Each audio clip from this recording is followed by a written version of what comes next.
ಸ್ನೇಹಿತರೆ ಎಲ್ರಿಗೂ ನಮಸ್ಕಾರ. ನಾನು ಪ್ರವೀಣ್ ಎಸ್ ಕೋಲಾರದಿಂದ ವಿಜ್ಞಾನ ಮತ್ತು ಗಣಿತ ಸಂವಾಹಕ. ಶಬ್ದದ ಎರಡನೇ ಸೆಷನ್ ಪಾರ್ಟ್ 2 ಶಬ್ದದ ಥಿಯರಿ ಬಗ್ಗೆ ಇನ್ನೊಂದಷ್ಟು ಹೊಸ ವಿವರಗಳನ್ನ ತಿಳ್ಕೊಳ್ಳೋ ಪ್ರಯತ್ನ ಮಾಡೋಣ ಬನ್ನಿ. ಯಾರಿದು ಕ್ರಿಕೆಟ್ ಬೌಲರ್? ಗ್ಲೆನ್ ಮೆಗ್ರಾತ್. ಇನ್ನ ಗ್ಲೆನ್ ಮೆಗ್ರಾ ಅಂತಾನು ಕರೀತಾರೆ. ಇವನು ಎಸೆದ ಚೆಂಡಿನ ವೇಗ ಎಷ್ಟು? ನೀವು ಕ್ರಿಕೆಟ್ ಪ್ರೇಮಿಗಳಾಗಿದ್ರೆ ಕ್ರಿಕೆಟ್ ನ ನೋಡ್ತಾ ಇದ್ರೆ ಪ್ರತಿ ಬಾಲಿನ ನಂತರ ಒಬ್ಬ ಬೌಲರ್ ಪ್ರತಿ ಬಾಲ್ ಎಸೆದ ನಂತರ ಅದು ಎಷ್ಟು ವೇಗದಲ್ಲಿ ಚಲಿಸಿತ್ತು ಅಂತ ಹಾಕ್ತಾ ಇರ್ತಾರೆ. ಹಾಗೆಯೇ ಅತ್ಯಂತ ವೇಗವಾದ ಬೌಲರ್ ಮಾಡುವಂತ ಒಬ್ಬ ಬೌಲರ್ನೂ ಸಹ ಕ್ರಿಕೆಟ್ ನಲ್ಲಿ ನಾವು ಗುರುತಿಸಿರೋದಿದೆ. ನಮ್ಮ ಮುಂದಿನ ಪ್ರಶ್ನೆ ಏನಪ್ಪಾ ಅಂತಂದ್ರೆ, ಹಾಗಾದ್ರೆ ಈ ವೇಗವನ್ನ ಅವರು ಅಳೆದಿದ್ದಾದ್ರೂ ಹೇಗೆ? ಯಾರು ಹೋಗಿ ನಿಂತ್ಕೊಂಡು ಅದನ್ನ ಹಿಡ್ಕೊಂಡ್ರು ಅಥವಾ ಯಾವ ರೀತಿ ಇದನ್ನ ಅಳೆದಿರಬಹುದು? ಈ ಒಂದು ಪ್ರಶ್ನೆಗೆ ಈ ಒಂದು ಸೆಷನ್ ನಲ್ಲಿ ನೀವು ಪೂರ್ತಿ ಇದ್ರೆ ನಾವು ಅದಕ್ಕೆ ಉತ್ತರವನ್ನ ಕೊಡ್ತೀವಿ. ಈಗಾಗಲೇ ನಾವು ಚರ್ಚೆ ಮಾಡಿರೋ ಹಾಗೆ ಶಬ್ದ ಶಕ್ತಿಯ ಒಂದು ರೂಪ ಮತ್ತು ಶಬ್ದವು ಅಲೆ ರೂಪದಲ್ಲಿ ಚಲಿಸುವಂತದ್ದು. ಎರಡು ರೀತಿಯ ಅಲೆಗಳ ಬಗ್ಗೆ ನಾವೀಗಾಗಲೇ ಚರ್ಚೆ ಮಾಡಿದೀವಿ. ಒಂದು ಅಡ್ಡ ಅಲೆ, ಮತ್ತೊಂದು ನೀಳ ಅಲೆ. ಶಬ್ದವು ನೀಳ ಅಲೆಯ ರೂಪದಲ್ಲಿ ಚಲಿಸುತ್ತೆ ಅಂತ ನಾವೀಗಾಗಲೇ ತಿಳ್ಕೊಂಡಿದೀವಿ. ತರಂಗ ಸೂತ್ರ V = F ಲ್ಯಾಂಬ್ಡಾ ಅನ್ನೋದು. ಏನಿದು V = F ಲ್ಯಾಂಬ್ಡಾ? V ಅಂದ್ರೆ ವೆಲಾಸಿಟಿ, F ಅಂದ್ರೆ ಫ್ರೀಕ್ವೆನ್ಸಿ, ಲ್ಯಾಂಬ್ಡಾ ಅಂದ್ರೆ ವೇವ್ ಲೆಂತ್. V ವೇಗ, ಫ್ರೀಕ್ವೆನ್ಸಿ ಆವೃತ್ತಿ ಮತ್ತು ಲ್ಯಾಂಬ್ಡಾ ವೇವ್ ಲೆಂತ್. ಈ ಮೂರರ ಏಕಮಾನಗಳನ್ನ ಒಮ್ಮೆ ಜ್ಞಾಪಿಸ್ಕೊಂಡ್ಬಿಡೋಣ. V ಅಂತಂದ್ರೆ velocity metre per second square, ಇದರ ಏಕಮಾನ. ಫ್ರೀಕ್ವೆನ್ಸಿಯ ಏಕಮಾನ ಸೈಕಲ್ಸ್ ಪರ್ ಸೆಕೆಂಡ್ ಅಥವಾ ಹರ್ಟ್ಜ್. ಮತ್ತು ವೇವ್ ಲೆಂತ್ ನ ಏಕಮಾನ ಸೆಂಟಿಮೀಟರ್ ಅಥವಾ ಬೆಳಕಿಗೆ ಸಂಬಂಧಪಟ್ಟ ಹಾಗೆ ತಗೊಂಡ್ರೆ ಆರ್ಮ್ಸ್ಟ್ರಾಂಗ್. ಆರ್ಮ್ಸ್ಟ್ರಾಂಗ್ ಅಂದ್ರೆ ಏನು ಜ್ಞಾಪಿಸ್ಕೊಳ್ಳಿ? 10⁻⁻10 ಮೀಟರ್. ಹೀಗೆ V = F ಲ್ಯಾಂಬ್ಡಾ ಸೂತ್ರವನ್ನ ನಾವೀಗಾಗಲೇ ತಿಳ್ಕೊಂಡಿದೀವಿ. ಇದರಲ್ಲಿ ಏನ್ ವಿಶೇಷ? ಹೌದು, ವೆಲಾಸಿಟಿ ಮತ್ತು ವೇವ್ ಲೆಂತ್ ಗಿಂತ ನಮಗೆ ವಿಶೇಷವಾಗಿ ತೋರುವಂತದ್ದು ಫ್ರೀಕ್ವೆನ್ಸಿ ಅಥವಾ ಆವೃತ್ತಿ. ಆವೃತ್ತಿಯಲ್ಲಾಗುವಂತ ಬದಲಾವಣೆಗಳು ಸಾಕಷ್ಟು ಪರಿಣಾಮಕಾರಿಯಾಗಿ ನಮಗೆ ತೋರುತ್ತೆ. ಹಾಗಾದ್ರೆ ಈ ಫ್ರೀಕ್ವೆನ್ಸಿಯಲ್ಲಾಗುವ ಬದಲಾವಣೆಗಳು ಏನೇನು? ಬನ್ನಿ ನೋಡೋಣ. ಪ್ರಪಂಚದ ಎಲ್ಲಾ ಸದ್ದುಗಳನ್ನ ನಾವು ಕೇಳಬಲ್ಲೆವೆ. ಪ್ರಪಂಚದಲ್ಲಿ ಏನೇನೆಲ್ಲ ಯಾವ್ಯಾವ ಮೂಲದಿಂದ ಸದ್ದುಗಳಾಗ್ತಾ ಇದೆ ಅವೆಲ್ಲವನ್ನು ಮನುಷ್ಯನ ಕಿವಿ ಗ್ರಹಿಸಬಲ್ಲದೆ? ಇದು ಪ್ರಶ್ನೆ. ಆದ್ರೆ ಇದಕ್ಕೆ ಉತ್ತರ ಏನು? ಇಲ್ಲ, ಖಂಡಿತ ಸಾಧ್ಯ ಇಲ್ಲ. ಹಾಗಾದ್ರೆ ಯಾಕೆ ಸಾಧ್ಯ ಇಲ್ಲ? ಈ ಪ್ರಶ್ನೆ ನಮಗ್ ಬಂದೇ ಬರುತ್ತೆ ಅಲ್ವಾ? ವಿಜ್ಞಾನದಲ್ಲಿ ಪ್ರಶ್ನೆಗಳನ್ನ ಕೇಳೋದು ಸಹಜ. ಹಾಗೆಯೇ ವಿಜ್ಞಾನವನ್ನ ನಂಬಿ ಉತ್ತರ ಹುಡುಕುವಂತ ಕೆಲಸವನ್ನು ನಾವು ಮಾಡ್ಬೇಕಾಗಿದೆ ಅಲ್ವಾ? ಯಾಕಾಗಲ್ಲ ಅನ್ನೋದಕ್ಕೆ ಉತ್ತರವನ್ನ ಹುಡುಕ್ತಾ ಹೋಗೋಣ. ನಾನೀಗಾಗ್ಲೇ ಹಿಂದಿನ ಸ್ಲೈಡ್ಗಳಲ್ಲಿ ಚರ್ಚೆ ಮಾಡಿದ ಹಾಗೆ ಫ್ರೀಕ್ವೆನ್ಸಿ ಅಥವಾ ಆವೃತ್ತಿ ನಮಗೆ ಅತ್ಯಂತ ಮುಖ್ಯವಾದದ್ದು ಮತ್ತು ಪ್ರಧಾನವಾದದ್ದು. ನಾವು ಮಾತನಾಡುವಂತಹ ಅಥವಾ ನಮಗೆ ಕೇಳಿಸುವಂತಹ ಧ್ವನಿಗಳು ಒಂದು ರೀತಿಯ ಆವೃತ್ತಿಯನ್ನ ಹೊಂದಿರುತ್ತೆ. ನಮಗೆ ನಮ್ಮ ಕಿವಿಗೆ ಕೇಳದ, ನಮ್ಮ ಕಿವಿಯು ಗ್ರಹಿಸಲಾಗದ ಎಷ್ಟೋ ಧ್ವನಿಗಳು ಅದಕ್ಕೆ ಬೇರೆ ತರಹದ ಆವೃತ್ತಿ ಇರುತ್ತೆ. ಇಲ್ಲಿ ನಾವು ಆವೃತ್ತಿಯನ್ನ 3 ಭಾಗಗಳಾಗಿ ಮಾಡ್ಕೋಬಹುದು. ಮೊದಲನೇ ಭಾಗ 20 ಹರ್ಟ್ಸ್ ಗಿಂತ ಕಡಿಮೆ ಇರುವಂತದ್ದು. ಎರಡನೇ ಭಾಗ 20 ಹರ್ಟ್ಸ್ ಇಂದ 20 ಕಿಲೋ ಹರ್ಟ್ಸ್ ವರೆಗೂ ಇರುವಂತದ್ದು. ಮತ್ತು ಮೂರನೇ ಭಾಗ 20 ಕಿಲೋ ಹರ್ಟ್ಸ್ ಗಿಂತ ಹೆಚ್ಚಾಗಿರುವಂತದ್ದು. ಹಾಗಾದ್ರೆ ಇದರಲ್ಲಿ ಮನುಷ್ಯ ಕೇಳಲ್ಪಡುವ ಅಥವಾ ಮನುಷ್ಯನ ಕಿವಿಗಳಿಗೆ ಗ್ರಹಿತವಾಗುವ ಧ್ವನಿ ಅಥವಾ ಶಬ್ದ ಎಲ್ಲಿ ಬರುತ್ತೆ? ಮನುಷ್ಯನ ಕಿವಿ ಗ್ರಹಿಸುವ ಶಬ್ದ ಇಲ್ಲಿ ಬರುತ್ತೆ. ಯಾವುದಿದು? ಆಡಿಬಲ್ ಫ್ರೀಕ್ವೆನ್ಸಿ ರೇಂಜ್ 20 ಹರ್ಟ್ಸ್ ಗಿಂತ 20 ಹರ್ಟ್ಸ್ ರಿಂದ 20 ಕಿಲೋ ಹರ್ಟ್ಸ್. ಇಷ್ಟನ್ನು ಮಾತ್ರ ಮನುಷ್ಯ ಗ್ರಹಿಸಬಲ್ಲ. ಇದರ ಹಿಂದೆ ಅಂದ್ರೆ 20 ಹರ್ಟ್ಸ್ ಗಿಂತ ಕಡಿಮೆ ಇರುವಂತಹ ಧ್ವನಿಯನ್ನಾಗ್ಲಿ ಅಥವಾ 20 ಕಿಲೋ ಹರ್ಟ್ಸ್ ಗಿಂತ ಹೆಚ್ಚಿನ ಧ್ವನಿಯನ್ನಾಗ್ಲಿ ಮನುಷ್ಯನ ಕಿವಿ ಗ್ರಹಿಸಲಾರದು. ಹಾಗಾದ್ರೆ ಇದನ್ನ ಗ್ರಹಿಸುವಂತವ್ರು ಯಾರು? ಈಗಾಗಲೇ ಇಲ್ಲಿ ಚಿತ್ರದಲ್ಲಿ ತೋರಿಸಿದ ಹಾಗೆ 20 ಹರ್ಟ್ಸ್ ಗಿಂತ ಕಡಿಮೆ ಧ್ವನಿಗಳನ್ನ ಕೆಲವು ಪ್ರಾಣಿಗಳು, ಆನೆಯಂತಹ ಕೆಲವು ಪ್ರಾಣಿಗಳು ಗ್ರಹಿಸಬಲ್ಲದಾದ್ರೆ 20ಕ್ಕೂ ಅಂದ್ರೆ 20 ಕಿಲೋ ಹರ್ಟ್ಸ್ ಗಿಂತ ಹೆಚ್ಚು ಧ್ವನಿಯನ್ನ ಬ್ಯಾಟ್ಸ್ ಅಥವಾ ಬಾವಲಿಗಳು ಕೇಳಬಲ್ಲವಂತೆ. ಟು ಸರ್ಟನ್ ಎಕ್ಸ್ಟೆಂಟ್ ನಾಯಿಗಳಿಗೂ ಸಹ ಇದು ಕೇಳಿಸುತ್ತೆ ಅಂತ ಹೇಳ್ತಾರೆ. 20 ಕಿಲೋ ಹರ್ಟ್ಸ್ ಗಿಂತ ಆಚೆಗೆ ಇರುವಂತದ್ದು ಈ 2 ಮೆಗಾ ಹರ್ಟ್ಸ್, 200 ಮೆಗಾ ಹರ್ಟ್ಸ್, ಇವೆಲ್ಲದರ ಉಪಯೋಗವನ್ನ ನಾವು ಮಾಡ್ಕೋತಾ ಇದ್ದೀವಿ. ಇಲ್ಲಿ ನೀವು ನೋಡಿರೋ ಹಾಗೆ 20 ಹರ್ಟ್ಸ್ ಗಿಂತ ಕಡಿಮೆ ಇರುವಂತಹ ಶಬ್ದಕ್ಕೆ ನಾವು ಅವಶ್ರವ್ಯ ಶಬ್ದ ಅಂತ ಕರಿತೀವಿ. ಯಾವ ಶಬ್ದವನ್ನ ಮನುಷ್ಯ ಕೇಳಬಲ್ಲನೋ ಅದನ್ನ ಶ್ರವ್ಯ ಶಬ್ದ ಅಥವಾ ಆಡಿಬಲ್ ಸೌಂಡ್ ಅಂತ ಕರಿತೀವಿ. ಯಾವ ಶಬ್ದವನ್ನ ಮನುಷ್ಯ ಕೇಳಲಾರ ಅಂದ್ರೆ 20 ಕಿಲೋ ಹರ್ಟ್ಸ್ ಗಿಂತ ಹೆಚ್ಚಿನ ಆವೃತ್ತಿ ಇರುವಂತ ಶಬ್ದವನ್ನ ನಾವು ಶ್ರವಣಾತೀತ ಶಬ್ದ ಅಥವಾ ಅಲ್ಟ್ರಾಸೌಂಡ್ ಅಂತ ಕರಿತೀವಿ. ಇದು ಅತ್ಯಂತ ಮುಖ್ಯವಾದದ್ದು.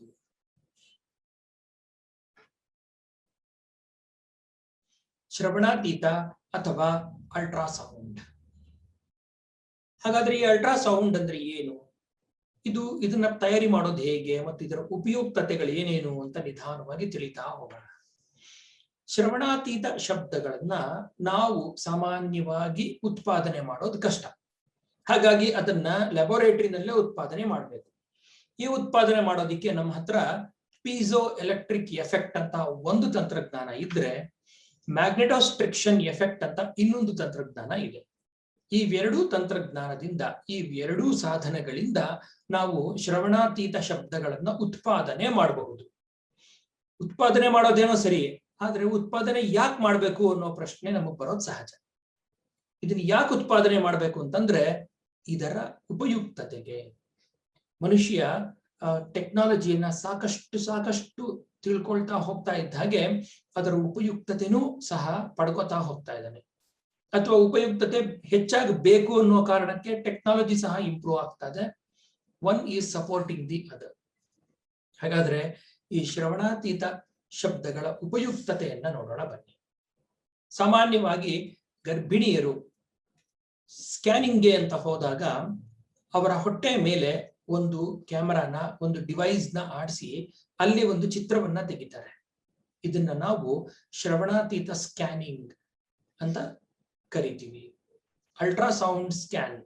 ಈ ಅಲ್ಟ್ರಾಸೌಂಡ್ ಸ್ಕ್ಯಾನ್ ಮೂಲಕ ಹೊಟ್ಟೆ ಒಳಗಿರುವಂತ ಮಗುವಿನ ಆರೋಗ್ಯ ಆಗ್ಲಿ, ಮಗುವಿನ ತೂಕ ಆಗ್ಲಿ, ಮಗು ಉಸಿರಾಡ್ತಾ ಇದೆಯಾ ಇಲ್ವಾ, ಹೇಗಿದೆ ಅನ್ನೋದ್ರ ಬಗ್ಗೆ ಎಲ್ಲ ಸಾಕಷ್ಟು ವಿವರಗಳು ನಮ್ಗೆ ಸಿಗುತ್ತೆ. ಇದು ಶ್ರವಣಾತೀತ ಶಬ್ದ ಅಥವಾ ಅಲ್ಟ್ರಾಸೌಂಡ್ ನ ಪ್ರಥಮ ಉಪಯುಕ್ತತೆ. ಹಾಗಾದ್ರೆ ಬೇರೆ ಉಪಯುಕ್ತತೆಗಳು ಏನು? ಕೇವಲ ಮೆಡಿಕಲ್ ಫೀಲ್ಡ್ ಅಲ್ಲಿ ಮಾತ್ರ ಇದನ್ನು ಉಪಯೋಗಿಸ್ತಾರ? ಖಂಡಿತ ಇಲ್ಲ. ಹಲವಾರು ಉಪಯೋಗಗಳಲ್ಲಿ ಕೆಲವು ಉಪಯೋಗಗಳನ್ನು ನಾನು ಇಲ್ಲಿ ಪಟ್ಟಿ ಮಾಡಿದ್ದೀನಿ. ಕೆಲವನ್ನ ನೋಡ್ತಾ ಹೋಗೋಣ. ವಾಹನಗಳ ಬಿಡಿ ಭಾಗಗಳಲ್ಲಿ ಹವೆಯ ಗುಳ್ಳೆ ಅಂದ್ರೆ ಏರ್ ಬಬಲ್, ಬಿರುಕು, ಕ್ರ್ಯಾಕ್ ಮತ್ತು ದೋಷ, ಎರರ್, ಇವುಗಳನ್ನ ಗುರುತಿಸೋದಿಕ್ಕೂ ಸಹ ಈ ಒಂದು ಅಲ್ಟ್ರಾಸೌಂಡ್ ನ ನಾವು ಬಳಸ್ಕೋತೀವಿ. ಈ ತರ ತೊಂದರೆಗಳಾದಾಗ ಆ ಮೆಟೀರಿಯಲ್ ನ ಎಫಿಷಿಯನ್ಸಿ ಬಿದ್ದು ಹೋಗುತ್ತೆ. ಹಾಗಾಗಿ ಆ ಮೆಟೀರಿಯಲ್ ಔಟ್ಪುಟ್ ಹೊರಗಡೆ ಬರೋದಕ್ಕೂ ಮುಂಚೆ ಏನ್ ಮಾಡ್ತಾರೆ, ಅಲ್ಟ್ರಾಸೌಂಡ್ ಸ್ಕ್ಯಾನರ್ ಮೂಲಕ ಅದ್ರ ಒಳಗಡೆ ಏನಾದ್ರೂ ಫ್ಲಾಸ್ ಇದೆಯಾ ಅಂತ ನೋಡಿ ನಂತರ ಅದನ್ನ ಹೊರಗಡೆ ಬಿಡುವಂತದ್ದು ಫ್ಯಾಕ್ಟರಿಯಲ್ಲಿ ಅನುಸರಿಸುವಂತಹ ಕ್ರಮ. ಹಾಗೆ ರಂಧ್ರಗಳನ್ನ ಕೊರಿಯೋದಿಕ್ಕೂ ಸಹ ಈ ಅಲ್ಟ್ರಾಸೌಂಡ್ ಟೆಕ್ನಾಲಜಿನ ಬಳಸ್ತಾರೆ. ಬಟ್ಟೆಗಳಿಂದ ಕೊಳೆಯನ್ನ ಬೇರ್ಪಡಿಸಲು, ಅದರಲ್ಲೂ ಪರ್ಟಿಕ್ಯುಲರ್ ಆಗಿ ಗ್ರೀಸ್ ಅಥವಾ ಗಟ್ಟಿ ಪದಾರ್ಥಗಳು ಯಾವುದು ಬಟ್ಟೆಯನ್ನು ಅಂಟಿಕೊಂಡಿರುತ್ತೆ ಅಂತದನ್ನ ಹೊರಗಡೆ ತೆಗೆಯೋದಿಕ್ಕೆ ಅಲ್ಟ್ರಾಸೌಂಡ್ ವೈಬ್ರೇಷನ್ಸ್ ನಮಗೆ ಅನುಕೂಲ ಕಲ್ಪಿಸುತ್ತೆ. ಸೂಕ್ಷ್ಮಾಣು ಜೀವಿಗಳನ್ನ ಕೊಲ್ಲೋದಕ್ಕೂ ಸಹ ಈ ಒಂದು ಅಲ್ಟ್ರಾಸೌಂಡ್ ನ ಬಳಸ್ತಾರೆ. ಅಂದ್ರೆ ಬ್ಲಡ್ ಲೆಸ್ ಸರ್ಜರಿ ಮಾಡುವಾಗ ಇದನ್ನ ಬಳಸ್ತಾರೆ ಮತ್ತು ಸರ್ಜರಿ ಮಾಡುವಾಗ ಸರ್ಜಿಕಲ್ ಎಕ್ವಿಪ್ಮೆಂಟ್ಸ್ ಏನಿದೆ ಅದನ್ನ ಸ್ಯಾನಿಟೈಸ್ ಮಾಡಬೇಕಾಗತ್ತೆ. ಸರ್ಜಿಕಲ್ ಎಕ್ವಿಪ್ಮೆಂಟ್ಸ್ ನ ಸ್ಯಾನಿಟೈಸ್ ಮಾಡುವಾಗ ಅಲ್ಟ್ರಾಸೌಂಡ್ ಮೂಲಕ ಸ್ಯಾನಿಟೈಸ್ ಮಾಡ್ತಾರೆ. ಅಂದ್ರೆ ಅದ್ರ ಮೇಲಿರುವಂತ ಎಲ್ಲ ಸೂಕ್ಷ್ಮಾಣು ಜೀವಿಗಳು ಆ ಒಂದು ಅಲ್ಟ್ರಾಸೌಂಡ್ ವೈಬ್ರೇಷನ್ಗೆ ಸತ್ತು ಹೋಗುತ್ತವೆ. ಇದ್ರ ಮೂಲಕ ಆ ಸರ್ಜಿಕಲ್ ಎಕ್ವಿಪ್ಮೆಂಟ್ಸ್ ಯಾವುದೇ ತೊಂದರೆ ಇಲ್ಲದೆ ಬೇರೆಯ ಒಂದು ದೇಹದ ಮೇಲೆ ಉಪಯೋಗಿಸೋಕೆ ಅನುಕೂಲ ಆಗತ್ತೆ. ಹಾಗೆ ಮಿಶ್ರ ಲೋಹಗಳ ಏಕರೂಪದ ಮಿಶ್ರಣ ಅಥವಾ ಎಮಲ್ಷನ್ ತಯಾರಿ ಮಾಡೋದಕ್ಕೆ ನಾವು ಅನೇಕ ಕಡೆ ಮಿಶ್ರ ಲೋಹಗಳನ್ನ ಬಳಸ್ತೀವಿ. ಆಲ್ನಿಕೋ ಅನ್ನೋದು ಒಂದು ಮಿಶ್ರ ಲೋಹ, ಇನ್ವರ್ ಅನ್ನೋದು ಒಂದು ಮಿಶ್ರ ಲೋಹ. ಇವೆಲ್ಲವೂ ಕಬ್ಬಿಣದ ಮಿಶ್ರ ಲೋಹಗಳು. ಕಬ್ಬಿಣ, ಕ್ರೋಮಿಯಂ, ಕಾಪರ್, ಕೋಬಾಲ್ಟ್, ನಿಕಲ್ ಇವುಗಳೆಲ್ಲವನ್ನು ಬಳಸಿ ಮಾಡುವಂಥದ್ದು. ಉದಾಹರಣೆಗೆ ಗಡಿಯಾರದಲ್ಲಿ ಕಂಡು ಬರುವಂತಹ ಇನ್ವರ್ ಲೋಹ, ಈ ಒಂದು ಲೋಹಕ್ಕೆ ಲೀನಿಯರ್ ಕೋಎಫಿಷಿಯಂಟ್ ಆಫ್ ಎಕ್ಸ್ಪಾನ್ಷನ್ ತುಂಬಾ ಕಡಿಮೆ ಇರಬೇಕು ಅಂತ ಏನ್ ಮಾಡ್ತಾರೆ, ಇನ್ವರ್ ನ ಬಳಸ್ತಾರೆ. ಈ ರೀತಿಯಾಗಿ ಮಿಶ್ರ ಲೋಹಗಳನ್ನ ಬಳಸುವಾಗ ಅಲ್ಲಿ ಒಂದು ಏಕರೂಪದ ಮಿಶ್ರಣ ಇರಬೇಕು. ಬಳಸಿರುವಂತಹ ಬೇರೆ ಬೇರೆ ಲೋಹಗಳು ಅಲ್ಲಲ್ಲಿ ಸ್ಪ್ರೆಡ್ ಆಗದ ಹಾಗೆ ಎಲ್ಲವೂ ಹೋಮೋಜೀನಿಯಸ್ ಆಗಿ ಸ್ಪ್ರೆಡ್ ಆಗಿ ಇರೋ ಹಾಗೆ ಮಾಡೋದು ಎಮಲ್ಷನ್ ನ ಕೆಲಸ. ಹಾಗಾಗಿ ಈ ಎಮಲ್ಷನ್ ಮಾಡಬೇಕಾದ್ರೆ ಅಲ್ಟ್ರಾಸೌಂಡ್ ವೈಬ್ರೇಷನ್ ಮೂಲಕ ಈ ಎಮಲ್ಷನ್ ನ ತಯಾರಿ ಮಾಡ್ತಾರೆ. ಇದಲ್ಲದೆ ಸಾಕಷ್ಟು ಉಪಯುಕ್ತತೆಗಳನ್ನ ಈ ಅಲ್ಟ್ರಾಸೌಂಡ್ ಹೊಂದಿದೆ. ಮತ್ತೊಂದು ತುಂಬಾ ಉಪಯುಕ್ತತೆ ಹೊಂದಿರುವಂತದ್ದು ಸೋನಾರ್ ಅಥವಾ sound navigation and ranging. Sound navigation and ranging ಅಥವಾ ಸೋನಾರ್. ಏನಿದು ಸೋನಾರ್? ಈಗಾಗಲೇ ನಾವು ಚರ್ಚೆ ಮಾಡಿದ ಹಾಗೆ ಅಲ್ಟ್ರಾಸೌಂಡ್ ನ ಫ್ರೀಕ್ವೆನ್ಸಿ ವಿಪರೀತ ಜಾಸ್ತಿ. ಫ್ರೀಕ್ವೆನ್ಸಿ ಜಾಸ್ತಿ ಆದಾಗ ಅದರ ವೇವ್ ಲೆಂತ್ ಏನಾಗುತ್ತೆ? ವೇವ್ ಲೆಂತ್ ತುಂಬಾ ಕಡಿಮೆ ಆಗುತ್ತೆ. ವೇವ್ ಲೆಂತ್ ತುಂಬಾ ಕಡಿಮೆ ಆಗೋದ್ರಿಂದ ಅದು ರಿಫ್ಲೆಕ್ಷನ್ಗೆ ಅನುಕೂಲ ಕಲ್ಪಿಸುತ್ತೆ. ಆದ್ರಿಂದ ಇಲ್ಲಿ ಈ ಒಂದು ಸೋನಾರ್ ಸಾಧನದಲ್ಲಿ ಈ ರಿಫ್ಲೆಕ್ಷನ್ ನ ಬಳಸ್ಕೊಂಡು ನಾವು ಸಾಕಷ್ಟು ಕೆಲಸಗಳನ್ನ ಮಾಡ್ತೀವಿ. ಅಂದ್ರೆ ಏನಾಗತ್ತೆ ಇಲ್ಲಿ ಅಂತ ನೋಡೋಣ.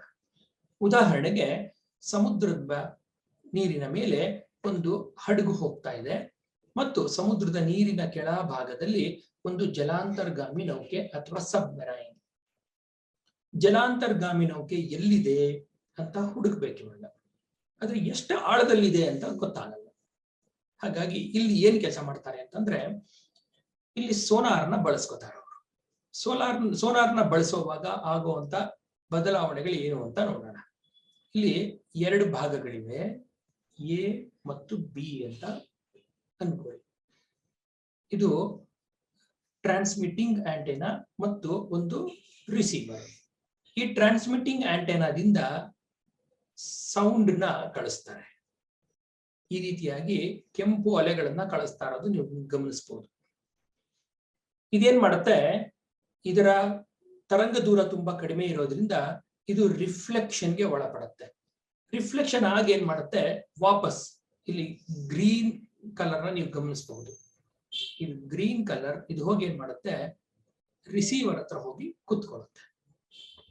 ಇಷ್ಟರಲ್ಲಿ ಏನಾಗಿರುತ್ತೆ, ಇವರಿಗೆ ಯಾವ ವೇಗದಲ್ಲಿ ತರಂಗವನ್ನ ಕಳಿಸಿದ್ರು ಅಂತ ಗೊತ್ತು ಮತ್ತು ಯಾವ ದೂರದ ತರಂಗವನ್ನ ಕಳಿಸಿದ್ರು ಅಂತ ಗೊತ್ತು. ಅಂದ ಮೇಲೆ ನಮ್ಗಲ್ಲಿ ಏನ್ ಗೊತ್ತಾಗತ್ತೆ, ನಾವು ಅದರ ಮೂಲಕ ಡಿ ಅಥವಾ ಡಿಸ್ಟೆನ್ಸ್ ನ ಕಂಡುಹಿಡ್ಕೋಬಹುದು. ಆದ್ದರಿಂದ ಈ ಡಿ ಅಥವಾ ಅದು ದೂರ ಇರುವಂತ ಜಲಾಂತರ್ಗಾಮಿ ಎಷ್ಟು ದೂರದಲ್ಲಿದೆ ಅನ್ನೋ ಒಂದು ಪರಿಕಲ್ಪನೆಯನ್ನ ಅಥವಾ ಒಂದು ವಿವರವನ್ನ ನಾವು ಈ ಒಂದು ಅಲ್ಟ್ರಾಸೌಂಡ್ ಸಂದೇಶ ಅಥವಾ ಅಲ್ಟ್ರಾಸೌಂಡ್ ವೇವ್ ನ ಕಳಿಸಿ ಅದನ್ನ ವಾಪಸ್ ಪಡೆಯುವುದರ ಮೂಲಕ ಪಡಿಬಹುದಾಗಿದೆ. ಅದು ಎಷ್ಟು ನಿಮಿಷದಲ್ಲಿ ವಾಪಸ್ ಬಂತು ಅಂತ ಅವರಿಗೆ ಗೊತ್ತಿರುತ್ತೆ. ಈಗಾಗಲೇ ನಿಮ್ಗೆ ಗೊತ್ತಿರೋ ಹಾಗೆ V is equal to distance cover ಅಥವಾ ಡಿಸ್ಪ್ಲೇಸ್ಮೆಂಟ್ ಬೈ ಟೈಮ್. ಯಾವ ವೇಗದಲ್ಲಿ ಹೋಗಿದೆ ಅಂತ ಗೊತ್ತು, ಎಷ್ಟು ಸಮಯದಲ್ಲಿ ವಾಪಸ್ ಬಂದಿದೆ ಅಂತ ಗೊತ್ತು. ಹಾಗಾಗಿ ಇದೇನಾಗತ್ತೆ, ಒಂದ್ ಕಡೆಯಿಂದ ಹೋಗಿ ಇನ್ನೊಂದ್ ಕಡೆಯಿಂದ ಬಂದಿರೋದ್ರಿಂದ ಇದನ್ನ ನಾವು 2D ಅಂತ ಕರಿತೀವಿ. 2D is equal to v into t ಅಥವಾ d is equal to vt/2. ಯಾವ ಶಬ್ದದ ಯಾವ ವೇಗ ಅಂತ ಗೊತ್ತು, ಶಬ್ದ ವಾಪಸ್ ನಮಗ್ ಬಂದಿದ್ದು ಎಷ್ಟು ಸಮಯದಲ್ಲಿ ಅಂತ ಗೊತ್ತು. ಇವೆರಡರ ಗುಣಲಬ್ಧವನ್ನ 2ರಿಂದ ಭಾಗಿಸಿದ್ರೆ ಆ ವಸ್ತು ಎಷ್ಟು ದೂರದಲ್ಲಿದೆ ಅಂತ ನಮಗ್ ಗೊತ್ತಾಗುತ್ತೆ. ಅದಷ್ಟೇ ಅಲ್ಲ, ಬೇರೆ ಬೇರೆ ಡಾಲ್ಫಿನ್ಗಳು, ವೇಲ್ಗಳು ಎಷ್ಟು ದೂರದಲ್ಲಿ ಚಲಿಸ್ತಾ ಇದೆ ಸಮುದ್ರದಲ್ಲಿ ಅಂತ ಕಂಡುಹಿಡಿಯುವುದಕ್ಕೂ ಸಹ ಇದನ್ನ ಬಳಸ್ತಾರೆ. ಅದಷ್ಟೇ ಅಲ್ಲ, ಇನ್ನೂ ಒಂದು ಹಂತ ಮುಂದೆ ಹೋಗಿ ಅತ್ಯಂತ ಪೆಸಿಫಿಕ್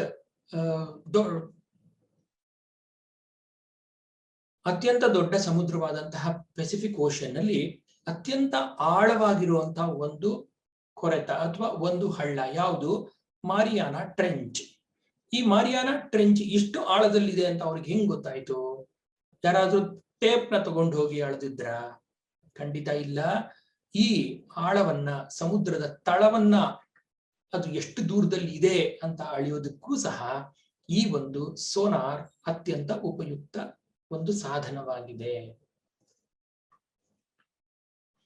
ಇದ್ರ ಜೊತೆಗೆ ಮತ್ತೊಂದು ಅಲ್ಟ್ರಾಸೌಂಡ್ ನ ಉಪಯುಕ್ತತೆ ಅಂದ್ರೆ ರೇಡಿಯೋ ಡಿಟೆಕ್ಷನ್ ಅಂಡ್ ರೇಂಜಿಂಗ್ ಅಥವಾ ರಾಡಾರ್. ಈ ತರ ಎಕ್ವಿಪ್ಮೆಂಟ್ಸ್ ನ ನೀವು ಬೇಕಾದಷ್ಟು ಕಡೆ ನೋಡಿರಬಹುದು. ಅದರಲ್ಲೂ ವಿಶೇಷವಾಗಿ ಡಿಫೆನ್ಸ್ ರಿಸರ್ಚ್ ಲ್ಯಾಬೊರೇಟರಿಗಳ ಕಡೆ ನೋಡಿರಬಹುದು. ಯುದ್ಧದ ಸಂದರ್ಭದಲ್ಲಿ ಇದರ ಚಿತ್ರವನ್ನ ನೀವು ನೋಡಿರಬಹುದು. ಏನಿದು ರೇಡಾರ್ ಅಂದ್ರೆ ರೇಡಿಯೋ ಡಿಟೆಕ್ಷನ್ ಅಂಡ್ ರೇಂಜಿಂಗ್ ಅಂತ ಅರ್ಥ. ಇಲ್ಲಿ ಏನ್ ಮಾಡ್ತಾರೆ, ರೇಡಿಯೋ ವೇವ್ಗಳನ್ನ ಬಳಸ್ತಾರೆ. ಅಲ್ಟ್ರಾಸೌನಿಕ್ ವೇವ್ಸ್ ಅಲ್ಲ, ರೇಡಿಯೋ ವೇವ್ಗಳನ್ನ ಬಳಸಿ ಇದೇ ತರಹ ರಿಫ್ಲೆಕ್ಷನ್ ಮಾಡಿ ಎಷ್ಟು ದೂರದಲ್ಲಿ ವಸ್ತುಗಳು ಚಲಿಸ್ತಾ ಇವೆ ಅಂತ ಕಂಡುಹಿಡ್ಕೊತಾರೆ. ಆದ್ರೆ ಎಲ್ಲಿ ಬಳಸೋದು ಇದನ್ನ ಅಂತಂದ್ರೆ, ಯಾವುದಕ್ಕೆ ಬಳಸ್ತಾರೆ? ಏರ್ ಕ್ರಾಫ್ಟ್ ಗಳನ್ನ ನೋಡಕ್ಕೆ, ಶಿಪ್ ಅಥವಾ ಎಷ್ಟು ದೂರದಲ್ಲಿದೆ, ಸ್ಪೇಸ್ ಕ್ರಾಫ್ಟ್ ಗಳು ಎಷ್ಟು ದೂರದಲ್ಲಿದೆ, ಮತ್ತು ಗೈಡೆಡ್ ಮಿಸೈಲ್ಸ್ ಎಷ್ಟು ದೂರದಲ್ಲಿದೆ, ಮೋಟಾರ್ ವೆಹಿಕಲ್ಸ್ ಎಷ್ಟು ದೂರದಿಂದ ಚಲಿಸ್ತಾ ಇದೆ, ಮತ್ತು ವೆದರ್ ಫಾರ್ಮೇಶನ್ಸ್, ಕ್ಲೌಡ್ ಫಾರ್ಮೇಶನ್ಸ್ ಮತ್ತು ಟೆರೈನ್, ಭೂಮಿ, ಇದು ಏನೇನು ಬದಲಾವಣೆಗಳನ್ನ ಒಳಗೊಳ್ತಾ ಇದೆ ಅಂತ ನೋಡೋದಿಕ್ಕೆ radio detection and ranging radar ನ ಬಳಸ್ತಾರೆ. ಹಾಗೆಯೇ ನೀವು ರೆಡಾರ್ ಗನ್ ಬಗ್ಗೆ ಕೇಳಿರಬಹುದು. ಎಷ್ಟೋ ವೇಳೆ ಒಂದು ಪೊಲೀಸ್ ವೆಹಿಕಲ್ ಕೆಲವು ವಾಹನಗಳ ಹಿಂದೆ ಹೋಗಿ ಆಮೇಲೆ ನಿಮಗೆ ಆ ವಾಹನದ ಓವರ್ ಸ್ಪೀಡ್ ಇತ್ತು ಅಂತ ಹೇಳಿ ನೋಟಿಸ್ ಬರುವಂತ ಸಂದರ್ಭಗಳಿವೆ. ಇವರು ಈ ಒಂದು ವಾಹನದ ವೇಗವನ್ನ ಹೇಗೆ ಕಂಡುಕೊಂಡ್ರು? ನಾವು ನೋಡ್ತಾ ಇರೋದು ನಮ್ಮ ಕಣ್ಮುಂದೆ ಇರುವಂತ ಸ್ಪೀಡೋಮೀಟರ್ ಮತ್ತು ಓಡೋಮೀಟರ್ ಗಳಲ್ಲಿ ವಾಹನದ ವೇಗ. ಆದ್ರೆ ಹೊರಗಡೆಯಿಂದ ಬಂದಂತಹ ಪೊಲೀಸ್ ವಾಹನಕ್ಕೆ ನಮ್ಮ ವೆಹಿಕಲ್ ನ ವೇಗ ಹೇಗ್ ಗೊತ್ತಾಯ್ತು? ಈ ರೆಡಾರ್ ಗನ್ ಮೂಲಕ. ಇಲ್ಲೂ ಅಷ್ಟೇ, ಈ ರೆಡಾರ್ ಗನ್ ಏನ್ ಮಾಡುತ್ತೆ, ಚಲಿಸ್ತಾ ಇರುವಂತಹ ವಾಹನಗಳ ಮುಂದೆ ಈ ರೆಡಾರ್ ಗನ್ ನ ಇಟ್ಟು ರೇಡಿಯೋ ವೇವ್ಸ್ ನ ಹಾಯಿಸಿದಾಗ ಅದೇನಾಗತ್ತೆ, ಅದು ನಿಮ್ಮ ವೆಹಿಕಲ್ಗೆ ಡಿಕ್ಕಿ ಹೊಡೆದು ವಾಪಸ್ ಇದಕ್ಕೆ ಬರುತ್ತೆ. ಈಗಲೂ ಸಹ ಸೋನಾರ್ ನಲ್ಲಿ ಯಾವ ಪರಿಕಲ್ಪನೆಯನ್ನ ಬಳಸಿ ನಾವು ದೂರವನ್ನ ಕಂಡುಹಿಡಿದ್ವೋ ಅದೇ ಪರಿಕಲ್ಪನೆಯನ್ನ ಬಳಸಿ ಇದರಲ್ಲಿ ವೇಗವನ್ನ ಕಂಡುಹಿಡಿತಾರೆ.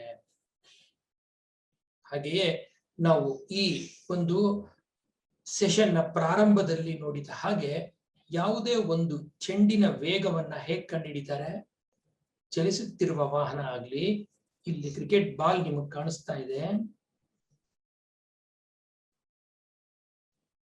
ಕ್ರಿಕೆಟ್ ಬಾಲ್ ಅಥವಾ ಟೆನ್ನಿಸ್ ಬಾಲ್ ನ ವೇಗ ಅಥವಾ ಬೇಸ್ ಬಾಲಿನ ವೇಗ, ಯಾವುದೇ ಬಾಲ್ ಅಥವಾ ಯಾವುದೇ ವಾಹನಗಳ ವೇಗವನ್ನ ಹೇಗೆ ಅಳಿತಾರಪ್ಪ ಅಂತಂದ್ರೆ ಈ ರೆಡಾರ್ ಗನ್ಗಳ ಮೂಲಕ.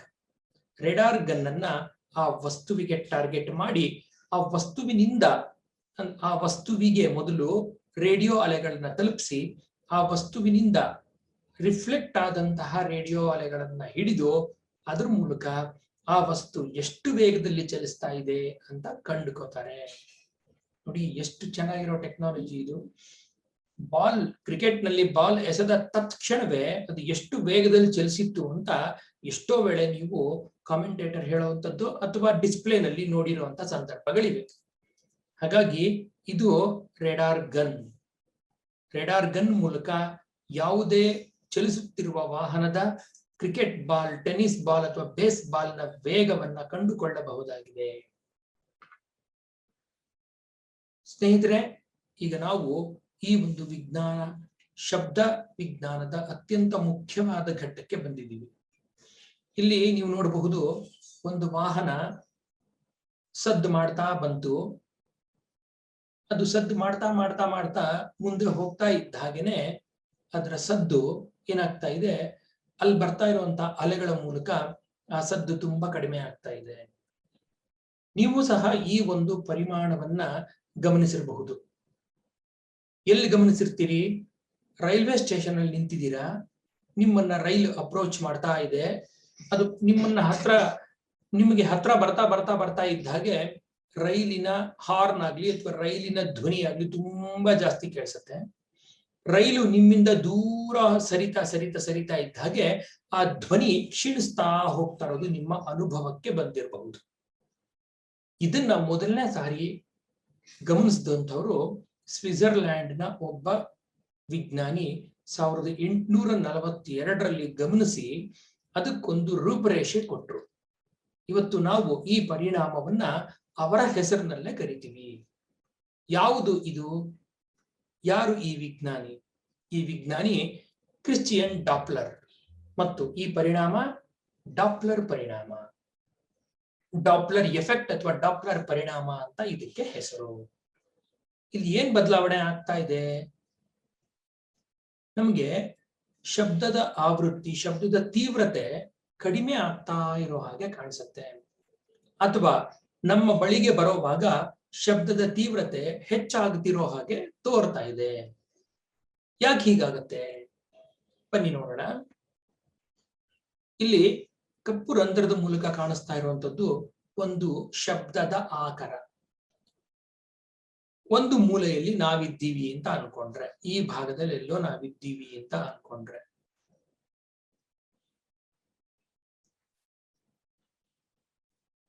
ಇಲ್ಲಿ ನಾವಿದ್ದೀವಿ ಅಂತಂದ್ರೆ ಏನಾಯ್ತು? ಆಕಾರ ನಮ್ಮ ಕಡೆಗೆ ಬರ್ತಾ ಇದೆ. ನಮ್ಮ ಕಡೆಗೆ ಬರ್ತಾ ಬರ್ತಾ ಬರ್ತಾ ಇದ್ದ ಹಾಗೆ ಇದೇನಾಯ್ತು? ಶಬ್ದ ಜೋರಾಗಿ ಕೇಳಿಸಕ್ಕೆ ಶುರುವಾಗಿದೆ. ಅಂದ್ರೆ ಏನ್ ಅರ್ಥ ಇದ್ರದ್ದು? ಶಬ್ದದ ಆಕಾರ ಮತ್ತು ಕೇಳುಗ ಇವರ ನಡುವಿನ ಸಾಪೇಕ್ಷ ಚಲನೆ ಇದ್ದಾಗ ಆಕಾರವು ಉತ್ಪಾದಿಸುವ ತರಂಗಗಳ ತರಂಗ ದೂರದಲ್ಲಿ ತೋರಿಕೆಯ ಬದಲಾವಣೆ ಆಗುತ್ತದೆ. ಈ ವಿದ್ಯಮಾನವನ್ನ ಆಸ್ಟ್ರಿಯಾದ ಭೌತವಿಜ್ಞಾನಿ ಡಾಪ್ಲರ್ ಆವಿಷ್ಕರಿಸಿದರು. ಹಾಗಾಗಿ ಇದಕ್ಕೆ ನಾವೇನಂತ ಕರೆದ್ವಿ? ಇದಕ್ಕೆ ನಾವು ಡಾಪ್ಲರ್ ಪರಿಣಾಮ ಅಂತಾನೆ ಕರೆದು ಬಿಟ್ವಿ.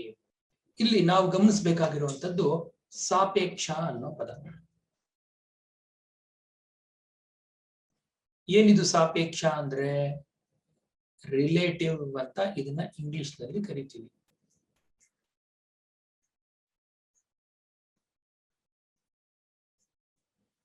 ಅಂದ್ರೆ ಏನರ್ಥ? ಇಲ್ಲಿ ಮುಖ್ಯವಾಗಿ ಎರಡು ಸಂಗತಿಗಳನ್ನ ಗಮನಿಸ್ಕೋಬೇಕು. ಒಂದು, ಡಾಪ್ಲರ್ ಪರಿಣಾಮದ ವಿವಿಧ ಪ್ರಕರಣಗಳನ್ನು ನಾವು ಗಮನಿಸುವಾಗ ಇಬ್ಬರು ವ್ಯಕ್ತಿಗಳು ಅಥವಾ ಎರಡು ವ್ಯಕ್ತಿಗಳು ನಮ್ಗೆ ಮುಖ್ಯ ಆಗುತ್ತವೆ. ಒಂದು ಕೇಳುಗ, ಮತ್ತೊಂದು ಆಕಾರ. ಇಲ್ಲಿ ನಾವೇನ್ ಮಾಡೋಣ? ಕೇಳುಗನ 1 ಅಂತ ಕರೆಯೋಣ ಮತ್ತು ಆಕಾರ 2 ಅಂತ ಕರೆಯೋಣ.